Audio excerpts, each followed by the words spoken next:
A paz de Deus, meninas, que Deus abençoe vocês grandemente. Fala a paz de Deus, gurias, pra gente não perder a nossa entrada do canal. Bom, amanhã vamos ler, estudar, né, de forma teológica, os últimos 3 capítulos de Jó. Que estudo maravilhoso. O quanto Deus tem falado comigo durante todo esse estudo teológico que a gente fez. Neste livro incrível, quanto eu aprendi estudando este livro com vocês. Deus tem falado grandemente com o meu coração. E hoje, pra gente concluir, né, amanhã, que vai ser nosso último dia, esse livro com excelência, com muito aprendizado, eu trouxe algumas perguntas já com respostas para auxiliar vocês nesse estudo, né? Eu espero que vocês possam ser edificadas assim como eu tenho sido edificada. Então vamos lá. Meus rascunhos aqui, mas a primeira pergunta sobre esse livro é: que tipo de relacionamento Jó tinha com Deus? Eu quero muito falar sobre isso porque a gente vê que uma coisa na característica de Jó... Eu peço desculpas pelo barulho, mas meu pai tem um mercado / distribuidor aqui e o dia inteiro tem pessoas, então não tem um horário específico que eu possa gravar sem que tenha silêncio, né? Não tem como. Que tipo de relacionamento Jó tinha com Deus? Então, assim, a gente vê desde o capítulo 1, acredito até o 3, sobre a integridade de Jó, sobre como ele era visto naquela sociedade. Ele era um homem rico, bem-sucedido, e principalmente porque naquela época as pessoas que tinham vários filhos, que tinham uma esposa, que tinham um lar edificado, era uma pessoa muito agraciada por Deus, uma pessoa abençoada. E no decorrer do livro, a gente vê que ele perdeu tudo isso, mas tem uma coisa que continuou em Jó, que foi a integridade.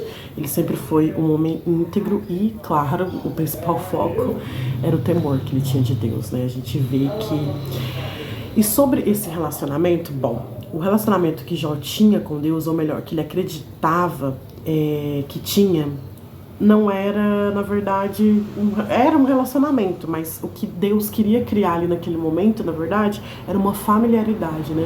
Jó teve o privilégio, na verdade, de praticamente ver Deus, né? Deus respondeu as perguntas de Jó. Então, claro que respondeu com perguntas, mas ele teve essa familiaridade com Jó. Então, o tipo de relacionamento que Jó tinha com Deus era isso. Ele era como se fosse a família de Deus. Então, isso é muito incrível. Segunda pergunta, que eu acho muito interessante a gente falar sobre ela, é que tipo de relacionamento Satanás tem com Deus. Por que eu quis trazer essa pergunta? Porque muitas das pessoas que não são cristãs, quando a gente conversa sobre isso, que eu tenho esse privilégio de poder discutir sobre várias questões, uma vez até uma amiga minha me perguntou, falou assim: nossa, mas por que o diabo fez isso? Porque, nossa, Deus estava o quê? Brincando com a gente é um tipo de marionete? Ela falou exatamente isso, por isso que eu quis trazer essa pergunta. Bom, primeiro a gente tem que entender o início. Satanás, ele é uma criação, ele é cria e Deus é o criador. Aqui a gente já vê a soberania de Deus sobre ele. E ele acredita que pode destruir nossa fé através do sofrimento. Então, isso é algo que Satanás trouxe ali porque ele acreditava que ele poderia afastar Jó do Criador através do sofrimento. Ele continua fazendo isso, é isso que eu quero deixar claro. Eu tive um luto recentemente, né? Tem 6 meses que meu esposo faleceu. E eu venho visto, assim, Satanás em diversas formas, sabe, na minha vida. E eu sei que através desse sofrimento, né, que é um momento meu de luto, de fraqueza, vamos falar assim, ele vem me tentando de diversas formas. Não vou falar pra vocês que eu venho saindo ilesa 100%, mesmo sabendo dessa promessa, mesmo sabendo. Esse estudo de Jó veio no momento excelente da minha vida, no momento que eu preciso. Então, mesmo, às vezes eu não consigo, porque eu sou falha. Então, mas a todo momento eu lembro disso, que ele acredita que ele pode destruir a minha fé através do meu sofrimento. Então, é isso. Então, o que mais? A fé salvadora não pode ser destruída. Ela não pode ser destruída. E o principal, que é o que? O relacionamento que Satanás tinha com Deus, é o seguinte: ele é o inimigo derrotado de Deus. Simplesmente ele é o nosso inimigo, assim como ele é o inimigo de Deus. Então, é isso. E sobre a parte de Deus permitir isso, se vocês quiserem, eu posso até fazer um estudo mais aprofundado sobre isso.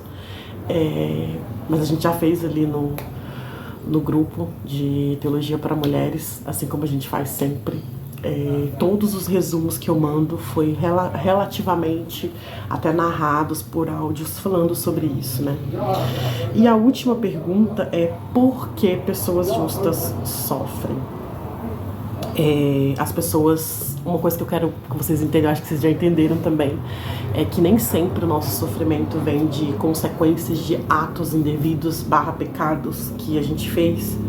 Muitas das vezes o nosso sofrimento, esse eu vou até usar o meu livro porque vou mostrar pra vocês, não sei se foi dar, eu grifei muito essa parte porque eu acho que tem partes aqui que a gente precisa entender, que desde quando veio o pecado na Terra, infelizmente a gente está sujeito a várias coisas. Então não tem como você não sofrer, porque o pecado já está aqui. Então, mas vamos nos aprofundar mais sobre isso. É claro que nenhum ser humano é verdadeiramente justo ou inocente. A Bíblia claramente afirma que todos pecaram. Se você quer conferir isso, está em Romanos 3:23. Todos os pecadores merecem ser castigados eternamente. É isso que torna a graça de Deus tão maravilhosa. Ao compreender essa verdade, no entanto, deve-se reconhecer que numa escala humana relativa há pessoas justas e pessoas inocentes. Isto é, algumas pessoas são mais morais e virtuosas do que outras, e algumas são mais inocentes. Considero como exemplo uma pessoa que se esforça ao máximo para praticar a ética de reciprocidade e outra que vive generosamente para os pobres, e considera a inocência ingênua das crianças. Então, essa pergunta poderia ser refeita: por que criancinhas e pessoas que vivem de modo exemplar sofrem? Essa pergunta revela a premissa de que há uma conexão direta entre a retidão e a inocência. De um lado é uma vida sem sofrimento, do outro pode até haver uma conexão, mas ela não é direta. De fato, o pecado mais cedo ou mais tarde leva ao sofrimento. Porém, este não é um indicador infalível do pecado. Os amigos de Jó não foram capazes de enxergar além desse ponto. Para eles, o sofrimento de uma pessoa era sempre o efeito cuja única coisa era o pecado. É verdade que os justos e os inocentes sofrem por uma variedade de motivos. Às vezes, atos justos no mundo pecaminoso envolvem sofrimento. Por exemplo, quando o justo sacrifica sua vida por outras pessoas. Às vezes, os pecados de nossos pais nos levam a um justo a sofrer. Os justos e os inocentes não estão insetos das situações dolorosas que emergem no mundo imperfeito e pecaminoso, tais como ter uma dor de dente ou um dedo esmagado na porta do carro. As pessoas às vezes sofrem por um motivo não específico, sem que haja nenhum esclarecimento. E Jó é uma ilustração perfeita dessa última experiência. Na pergunta 4 é a seguinte: por que Deus não responde todas as nossas perguntas? Esse eu vou te convidar para você ir lá no meu Instagram, @minhacaminhadaComJesus, porque lá eu acabei de postar um Reels falando sobre isso. Então é isso, que Deus abençoe, e o nosso próximo estudo, que vai começar depois de amanhã, quarta-feira, será de Salmos.